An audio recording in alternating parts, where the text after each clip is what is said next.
আর একটু আসলে তোমার মুখটা চলে আসতো। চলে আসতো। This is called aloo bukhara.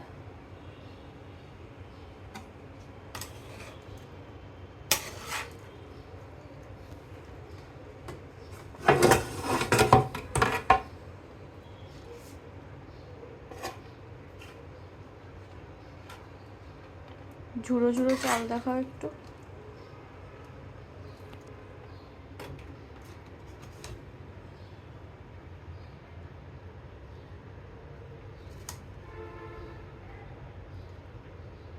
ব্যাস আনিও না।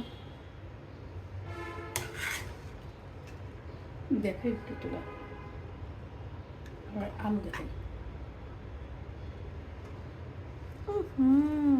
কি তোমার একটুখানি বুক চলে এসেছে। ইস সমস্যা না, সমস্যা না। সেজন্য হিজাব পরা থাকি তাই বলো সবসময়। বোঝা যাচ্ছে না। ব্যাস একটা ছবি নিয়ে নাও, হাত নামাবো, আমি আঙ্গুল নামাবো।